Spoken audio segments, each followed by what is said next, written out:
Сәлем достар, сіздермен бірге кино айтушы. Бүгін біз космонавт фильмін айтатын боламыз.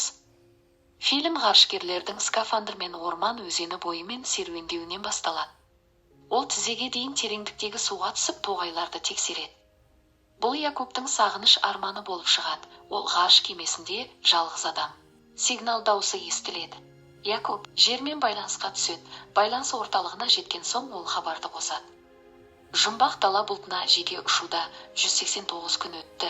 Жерден көптеген адамдар, оның ішінде куратор Тума Чех ғарышкерінің шытырман оқиғаларын бақылап жүр. Бейне қоңырау арқылы Якуб шаң бұлтының суретін көрсетіп, бір апта ішінде алғашқы үлгілерді жинайтынын айтады. Сұрақтарға жауап берген Якуб әйелі Ленкамен күнделікті телефон соғуының арқасында өзін жалғыз сезінбейтінін айтады. Оның үстіне экспедицияның жартысына жуығы өтті, ол жақында елге оралады. Ұшқыш әйелінің оны тастап кетуді жоспарлап отырғанын білмейді. Миссияны басқару орталығы бұл ақпаратты жасырады. Якуб дәретхананы жөндеуді талқылау үшін техникалық қолдау қызметінен үнділік Питерге телефон соғады.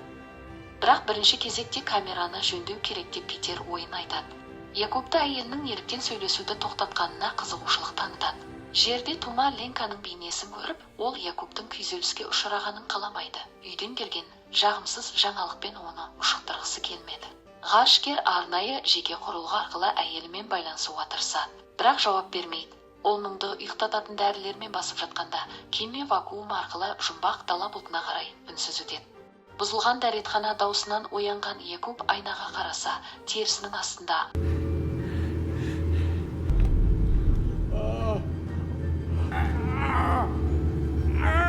бірақ Якуб қайтадан жалғыз оянады. Үлгілерді алумен жұмыс істеп жатқанда, Якуб Питерден борттағы камералардың жартысы істен шыққанын біледі. Бірақ ғарышкерді оның әйелі неге байланысқа шықпайтыны қызықтырады. Келесі әрекет кезінде әйеліне хабарласады. Бейтаныс ер дауыс оған жауап беріп көмек көрсетеді. Якуб бұл туралы Питерге хабарлайды. Ол Ленка анасын көруге кеткенін, сондықтан ол жауап бермейді деп жауап береді. Түнде ғарышкер шудан оянып кемені тексереді. Ол ас үй шкафының ашық есіктерін жабады. Осыдан кейін ол дәретханаға барады, бірақ ол бос емес. Неогендік қорқынышты үлкен өрмекші салмақсыздықта ілулі тұр. Содан кейін ол заттарды елестетпейтініне көз жеткізу үшін есікті қайта ашады, және өрмекші онымен сөйлеседі. Якуб жабық камерада жасырынып, бөлмені дезинфекциялау қажеттілігі туралы жерге хабарлайды. Якуб скафанды киіп, процедураның басталуын күтіп отыр. Бірақ Петр бірінші кезекте жарнамалық ұранды айту керек деп талап етеді. Бұған бағынған космонавттар дезинфекцияны қосады, және өрмекшіні сары түтін бұлттары жұтады. Атмосфераның қалпына келуін күтіп, Якуб Петрге көргені туралы айтқысы келмейді. Ауа саңылауын ашқаннан кейін ол тағы да өрмекшінің даусын естиді. Дезинфекциядан бұрыннан су ағып, ол дулығасына түшкіреді. Якуб өрмекшінің шын екеніне көз жеткізу үшін оған қол тигізгісі келгенде, оның еш зияны жоқ екенін айтады. Өрмекші мұны жасамауды сұрайды. Бұл олар үшін әдеттегі жағдай емес. Атмосфераның қалпына келуін күтіп, космонавт скафандрын шешіп, әңгімесін жалғастырады. Келуші өзінің зерттеуші екенін айтады. Ол ғарыштан келген адамдарды зерттеген. Бірақ Якубтың жалғыз ұшқаны өрмекшіні қызықтырды. Оның көмектесе алатынына сеніп, жаңа деректерді түсіне алмай, ер адам ұйықтататын дәрі ішіп төсекке жатады. Ұйқыдан оянған астронавт арахнид жұлдызын іздеуге шығады. Ол жақын жерде, және оған әйелінің кетуіне байланысты туындаған эмоционалды проблеманы жеңуге көмектесу үшін оған өткен оқиғаларды жібереді. Якуб жүкті әйелінің ұзақ уақыт бойы кетуді жоспарлап жүргеннен күдіктенбейді. Ғарышкер бейнелерді қарап отырып, Ленканың кабинасына бөтен адам кіргенін көреді. Өрмекшінің қызығушылығы Якубтың портреттерімен безендірілген ыдыс-аяқтарға түседі. Қонақ жұмыртқаны жеп көргісі келеді. Олар бортында болмағандықтан, ер адам шоколад спрей ұсынады. Дәмі өрмекшіге шабуылға ұшырап, қашуға мәжбүр болған туған планетасының тағамын еске салады. Питер хабарласып, әйелінің қосқышын инженер жөндеп жатқаны туралы өтірік айтады. Қонақ қисынсыз үлкен иллюминаторға қарап, дала бұлтында бастапқы будың бөлшектері бар екенін айтады. Якубтың естеліктерін талдай отырып, өрмекші адамдардың неліктен оңай орындалмайтын уәделерін беретініне қызығушылық танытады. Сонымен қатар ол ер адамның әйелі кеткенде неліктен оны сағынатынын, бірақ олар бірге болғанда оның сезімі соншалықты күшті болмағанымен қызықтырады. Сөйлесуді жеңілдету үшін ер адам қонаққа Хануш деп ат қояды. Хануш оның басына үңіліп, Ленкаға деген сүйіспеншілік туралы қуанышты естеліктерді шығаруды жалғастыруда. Бейтаныс адам бұл сезімдердің қайда кеткенін түсінгісі келеді. Тағы да дәретхана ақауына байланысты гүрілі естіледі. Ол жерде Хануш ғарыштық серпіліспен құшақтасып ұйықтайды, тербеліс оны тыныштандырады. Таңертең Якуб өз пішінін сақтау үшін міндетті түрде жүгіріп жатқанда, өрмекші одан коммунистік көзқарасты ұстанғаны үшін көршілері тірідей өртеп жіберген әкесі туралы сұрайды. Хануш бұл әкесінің күнәсін өтеуге тұрарлық емес екенін айтады. Өзіңіз қызыңызға жақсы әке болғаныңыз дұрыс. Жер бетіндегі куратор тума досына күйеуін жақсы көруді тоқтатқанын және баланы жалғыз өсіруге дайын екенін айтып шағымданған Ленкамен мәселені талқылауға барады. Фума бұл туралы бейне жазбаны күйеуіне бермей, елден онымен сөйлесуге қайта оралуын сұрайды. Кең кеңістіктің ортасында Якуб тағы да белгіленген уақытқа дейін үлгілерді жинау айла шарғысын жасап жатыр.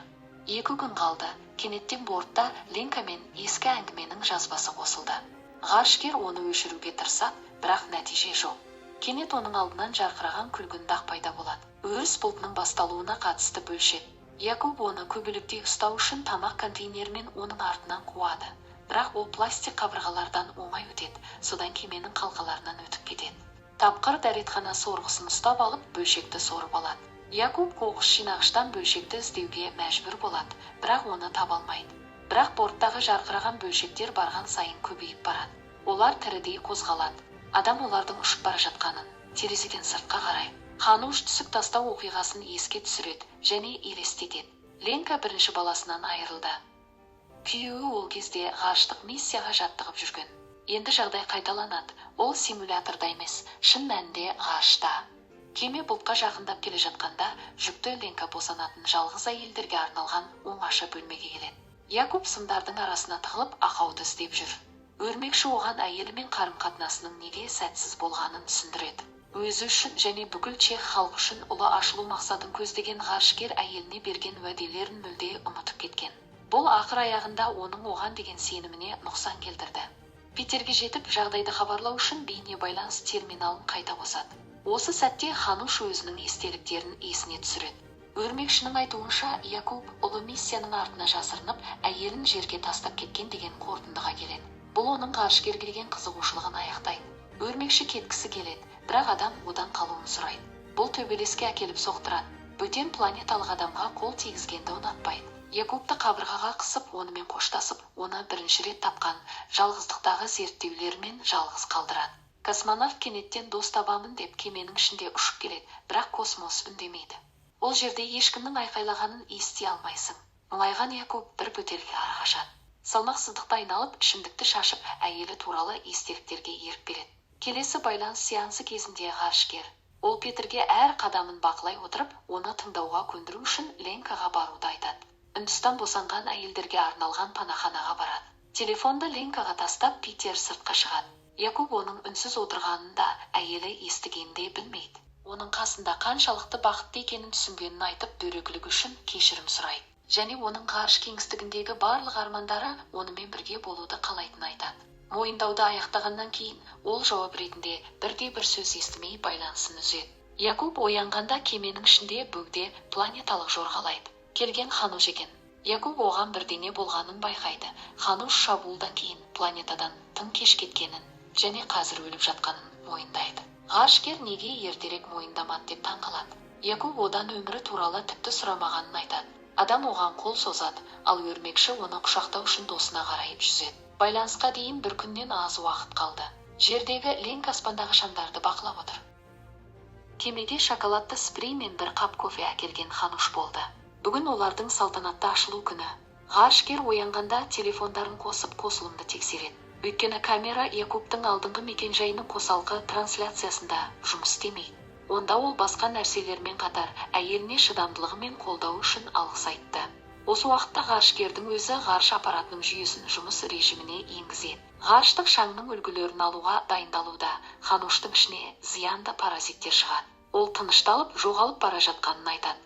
Якуб тапсырманы ұмытып, досын табуға асығады. Иллюминатордан Ханушты тауып алады. Өрмекші сыртта паразиттермен жабылған. Кемені аяғымен итеріп, адаммен қоштасып ұшып кетеді. Бірдеңе істеу керектігін ескертіп, Якуб дезинфекциялық қоспасы бар бөтелкені алып, сыртқы ауа саңылауын ашып, кемеден шығады. Қауіпсіздік арқанын байлап, ол паразиттерді құлату үшін Ханушқа дезинфекциялық спрей шашады. Якуб та ұшып соғылады. Реактивті соққы ғарышкерді қауіпсіздік сымын үзіп кемеден алыстатады.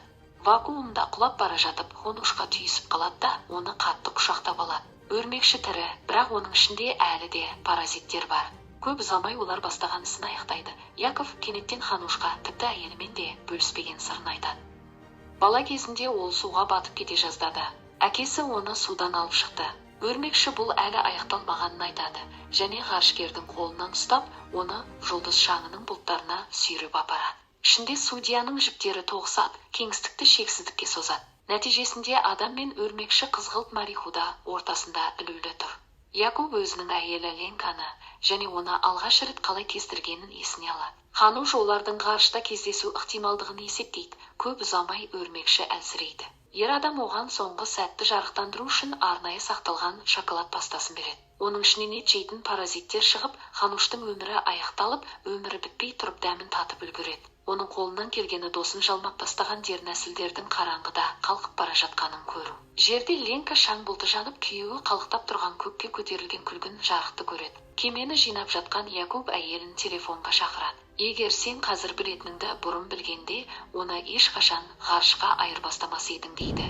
Және фильм осы жерде аяқталады. Достар, арнаға жазылып қолдап кетіңіздер.